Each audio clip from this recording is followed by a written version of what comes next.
Today, I bring you this video and I light this fire to pay homage to the God of life and death, fertility, agriculture, and of course, the inventor of beer, Osiris.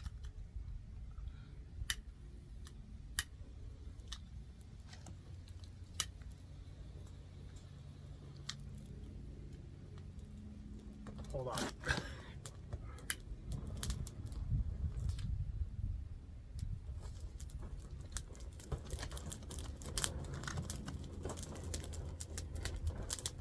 Yeah, that took a little bit longer than I was expecting, but yeah, let's roll the intro.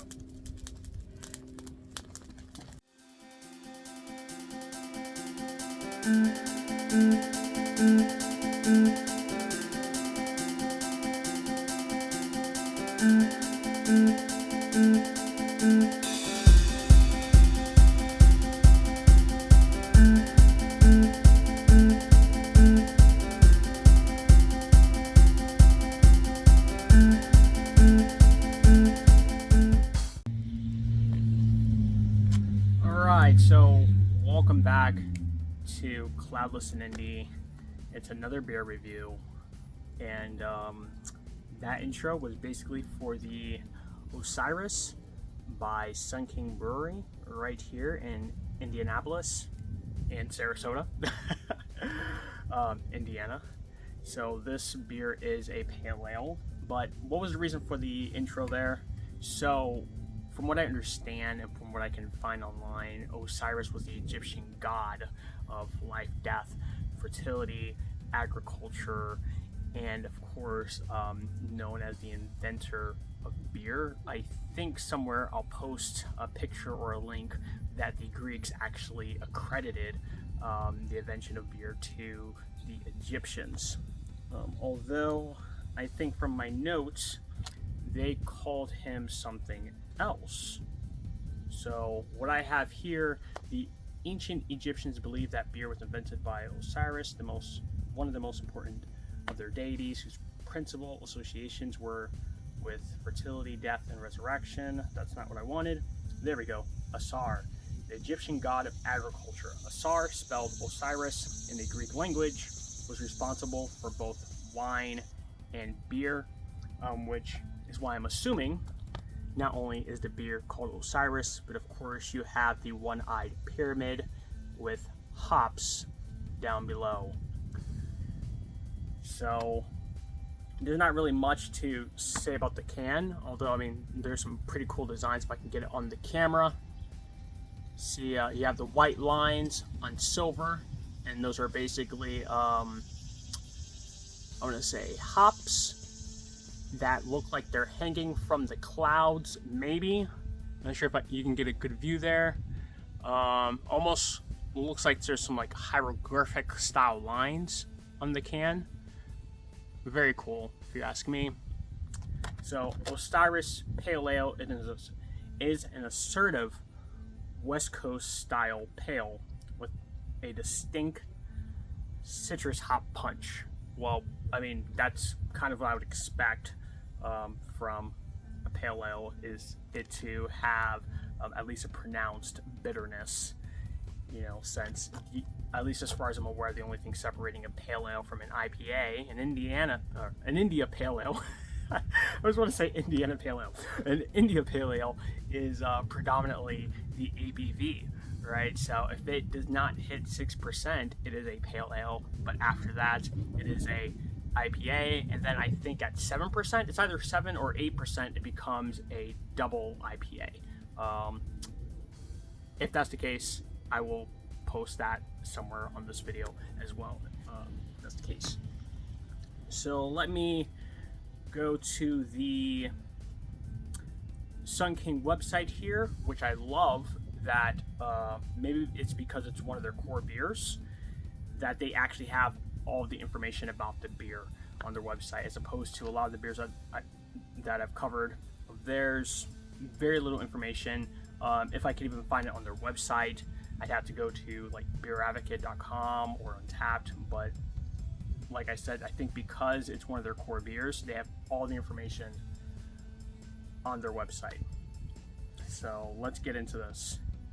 Osiris Pale Ale. And I've already read the description as far as it being an assertive West Coast IPA.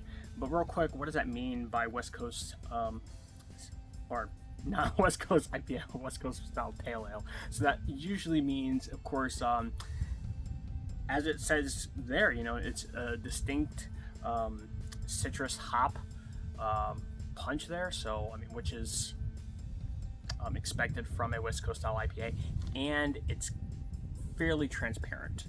Right, so when you get a hazy IPA, and this is just from my understanding, I could be wrong, I'm still working on my beer journey here, but when you see a hazy IPA, that is basically an East Coast style IPA, or maybe a New England IPA, but West Coast IPAs distinctly are filtered IPAs, and thus so I think that would follow with your pale ales.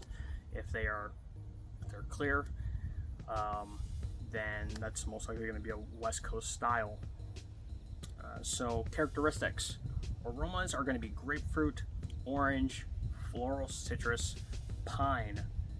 So that's actually not very surprising because they actually list the hops that they use in this beer. Absolutely love it. You have the Summit, which I don't have any, I don't think I've run into that particular hop before, but we have run into the Nugget hops before, and of course the famous Cascade hops, which is most likely where you're going to get your pine from, and of course the citrus and most likely orange. But I don't know if any of those hops are for bitterness or if all three hops are for flavor in particular. So taste should be medium bodied, mildly warming, slightly spicy, moderate carbonation. Very interesting. ABV is ABV is 5.6.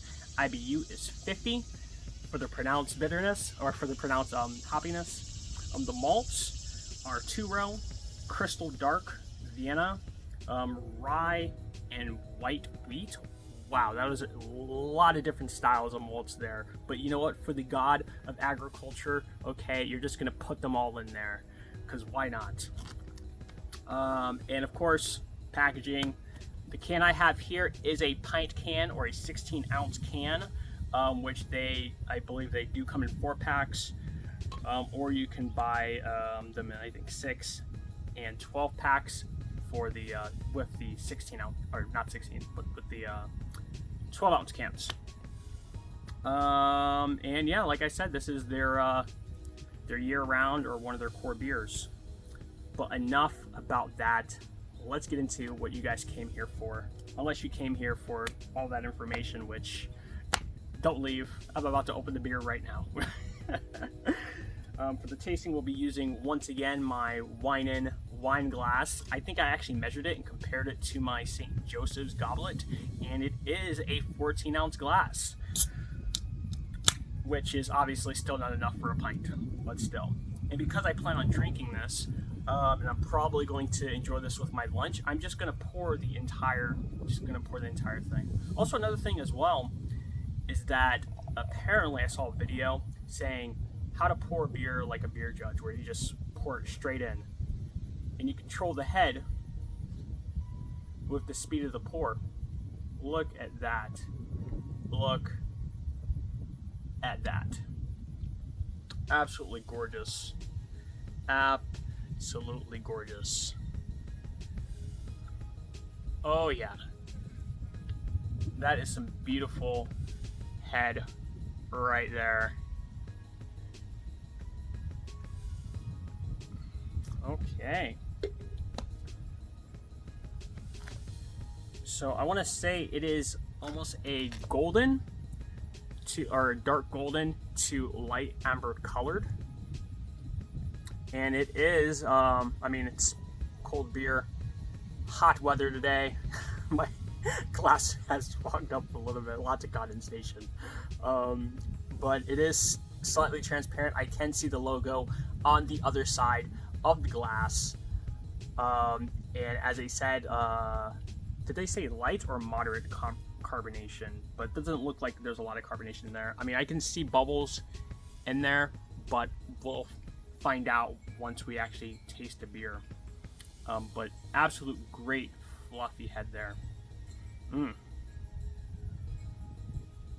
of course, you can smell the pine, you can smell the citrus. I mean, maybe some grapefruit in there.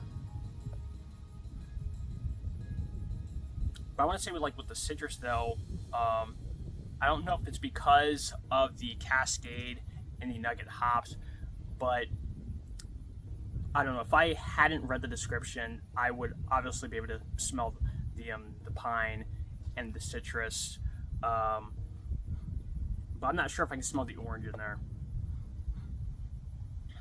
It's kind of hard to tell a little bit, but it smells absolutely beautiful.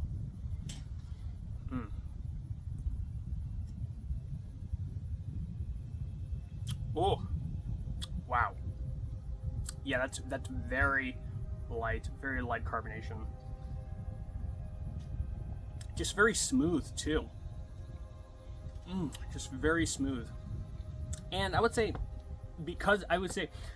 obviously, well, I was gonna make a statement, but then I have to remind myself of the Loose Juicy Pale Ale, which was what was that, like double dry hopped, and then of course the beer I covered after that, I don't remember, where that one was an IPA that tasted like a pale ale. But I guess what I'm getting at is, from the description of this beer, it almost had me thinking, okay, well, here's another pale ale that tastes just like an IPA. I mean, you could say that this tastes like a very light IPA, but wouldn't a very light IPA just be a pale ale, assuming the ABV is below 6%? All right.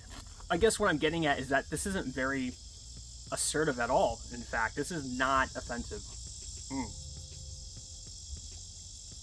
I mean, it's there, sure, but like I said, this is very smooth. I can see why this is definitely a core beer.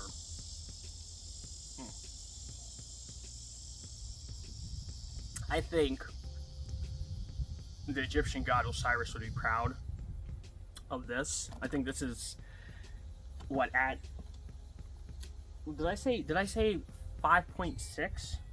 I think I did say 5.6%. Yeah, I did say 5.6%. For 5.6%, this is,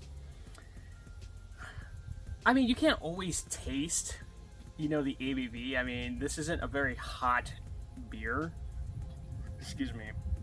I mean, it feels very light. It feels like a session beer, though it could sneak up on you. But at 50 IBUs, it really doesn't feel like it. I mean, it feels, I want to say more like high 30s, low 40s maybe.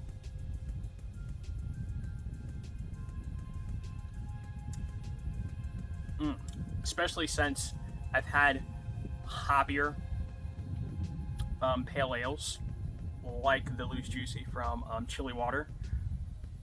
Yep, this is just a delicious beer. I mean,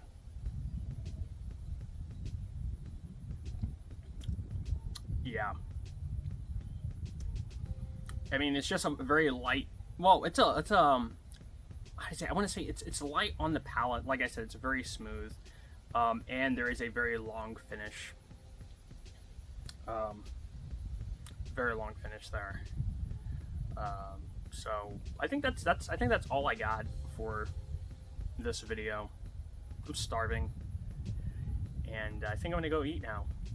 So with that being said,